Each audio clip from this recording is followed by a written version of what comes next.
Hi guys. Today I'm hopefully gonna get through this video. You don't know how many times I've had to restart this. But anyways, I'm so sorry that I haven't kept my previous promise of trying to upload more. I do have a good excuse. It's an excuse, but it's a very good one, and I'm going to tell you about it. So sit back, grab some wine, or a Coca-Cola, that is, or water, or whatever you want to drink, and come with me on my tour of my experience having a colonoscopy.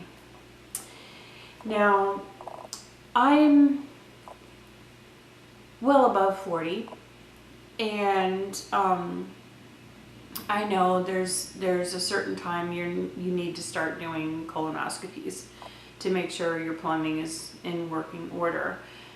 However, I don't like having a lot of testing done, therefore I had never had one. And on the other end of the stick, I am on the spectrum for autism. Hard to believe, I know, because I'm so out there. One of the lucky side effects, symptoms, whatever you want to call them, is severe constipation. Now, for most of the world, they go daily, sometimes several times a day. Now, if you're like me, and very few of you are, I'm betting, that's just crazy. We don't have daily bowel movements. Severe constipation to you might be 3 days, 4 days, I don't know. But to me, it's always been a week or two before each bowel movement. Honest. I was born constipated, and I don't say that to be funny. I am very serious. I have never had, by normal standards, normal bowel movements. It's just not something that I can even fathom.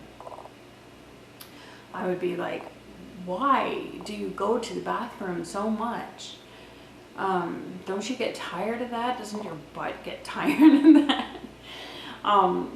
Because it's just a process. I've had to schedule my day around my bowel movement because it took a while. It had a lot of other things to go into that, as far as plungering and flushing, and I won't go into much detail there, but if you've ever been severely constipated, or in my case, if you have lived with only going once a week or so, you understand where I'm coming from.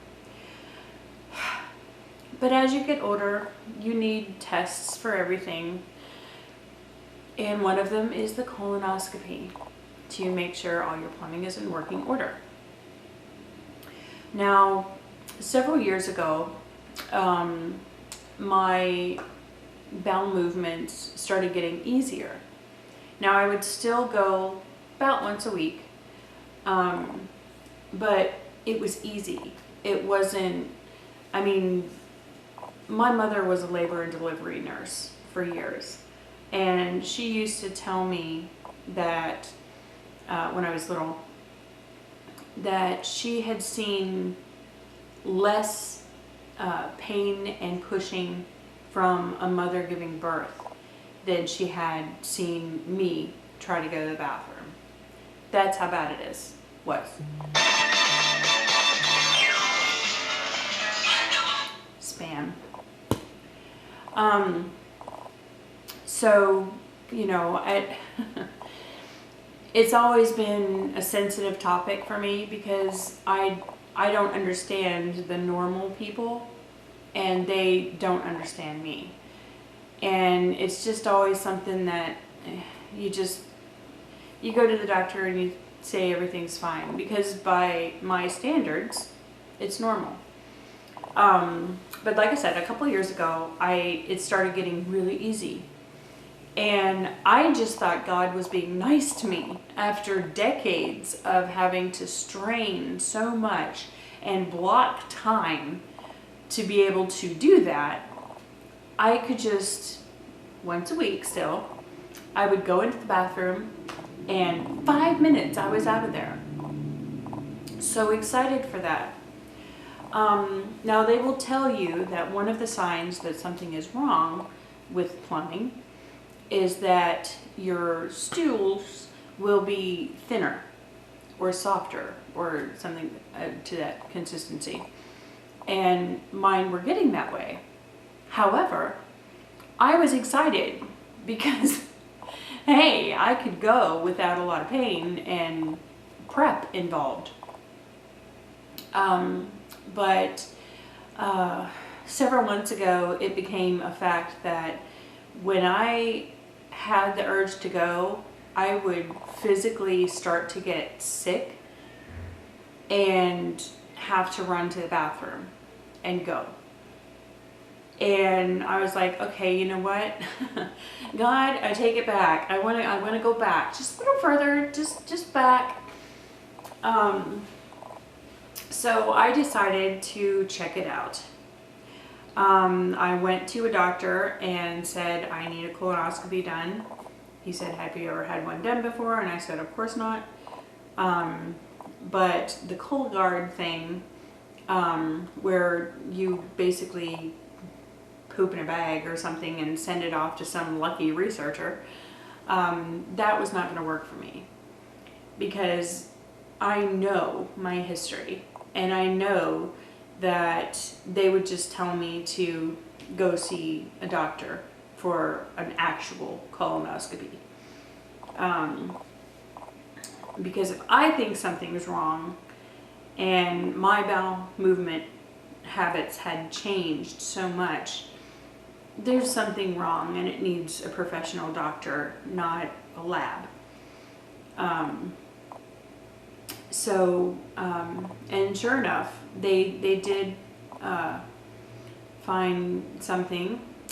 But let me tell you, if you've never had one, a colonoscopy that is, there is a lot of prep involved. The whole day beforehand, you can't really eat anything. You can't drink anything red. You can have a very limited menu of soft or liquid type things.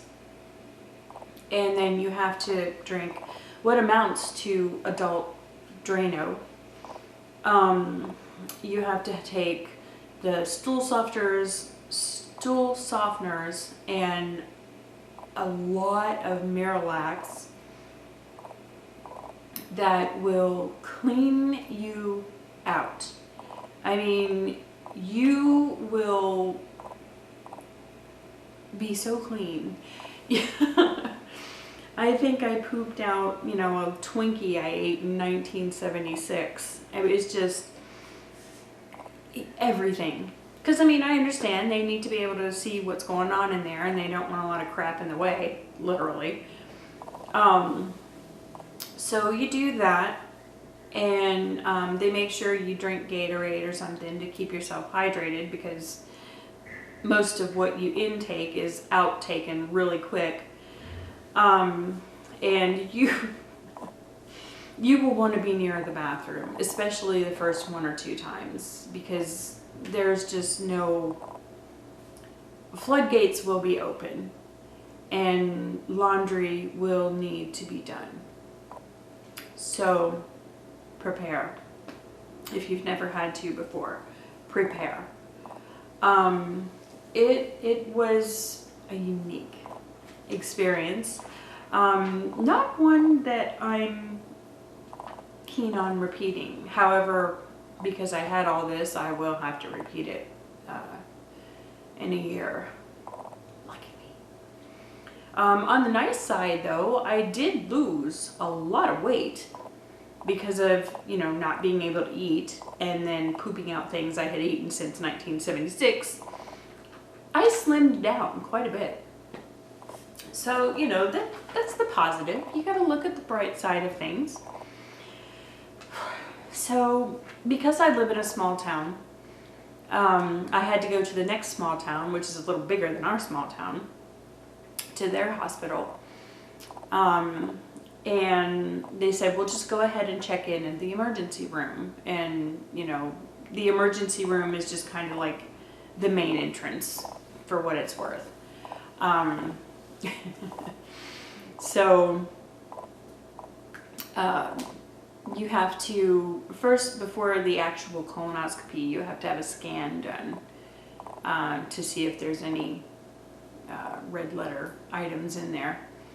You have to drink this Kool-Aid, which is cherry Kool-Aid. I've always hated cherry Kool-Aid, but you have to drink all of it so they can light up your body with uranium or whatever and see what's what and see if everything's flowing and, you know, if there's any real severe cause. So you have to do that first. But then my colonoscopy was scheduled. And I went in and I thought, you know, I've done the worst part. I've had to sit on the toilet all day yesterday practically. So you check in. I was supposed to be there at 6:30. I'm not a morning person. And the hospital was half an hour away. So we had to wake up, no pun intended, at the butt crack of dawn to get there in time. Because naturally you can't drive yourself because you won't be able to drive home. Because they sedate you. Like, you're out. Which is nice because really, with a room full of people, the last thing I need to be awake and consciously viewing are all these people hovered around my butt and a television screen of what's in there. Not my thing. So I get to the ER and Nurse Sunshine checks me in. She obviously had not had her coffee that morning and she was in a pretty foul mood. So I'm like, look, I don't want to be here any more than you.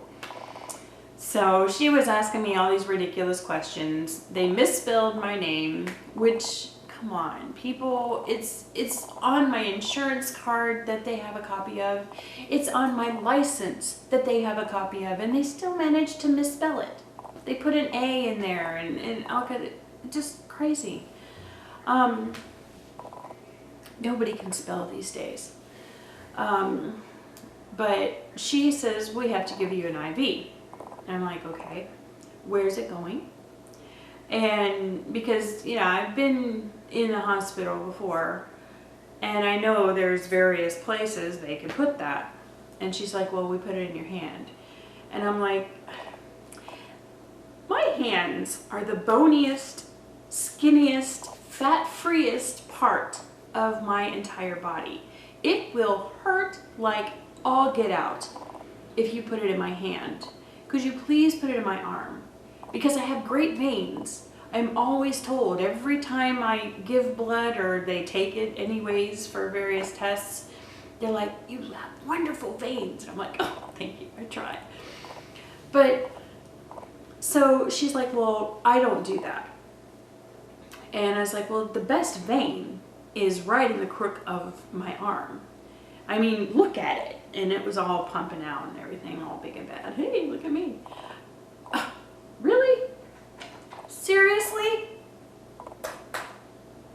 Stupid light. Come on. All right. Obviously, this is a new. Ah, there we go. Sorry about that. New ring light. It's a portable one because I'm at my son's. But anyways, she's like, well, I don't do that. But I'll try. Okay. So I'm figuring, I mean, me and my starved mind, because I've had nothing to eat since like the day before yesterday. And I mean, you know, I was thinking, okay, well, if you can hit some kind of vein hidden in my bony hand, certainly you can hit the vein in my arm that everybody loves and says, oh, what nice veins you have. So I'm thinking, okay, she'll try. She's a registered nurse. She's done this before. She should be able to get it. Well, she tried once and it missed and blew my vein. And I had this lump where, you know, it was not, the saline or whatever was not where it was supposed to be. And she's like, well, I'm not doing it now. And she walks off. And part of me is going, what the hell, lady? This is what you're getting paid for. I don't like it either. And the other part is thinking, thank God, maybe they will get somebody in here who knows what they're doing. So the anesthesiologist comes in. And, oh, no, wait, she did try on my wrist, and she couldn't get that one either. She's like, relax your hand, relax your hand. Well, I have this woman who has a major attitude at 6:30 in the morning trying to put a vein or a needle in something that I can't even see with my glasses. And she's telling me, oh, relax. Oh, get out. If you can't get it in my arm vein, which is obvious to anyone known to man, and you're missing this vein, which is a lot bigger than the vein on my top of my hand, I can't relax. So she's like, well, I'm not going to do it. I'll go get somebody else. Thank you. All I wanted.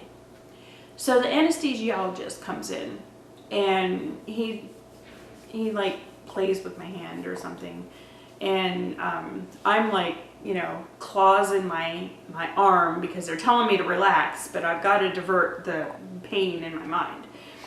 So, and he gets it right in. I wanted to tell her, was that so hard? But anyways, so I have my IV now, and so they wheel me in.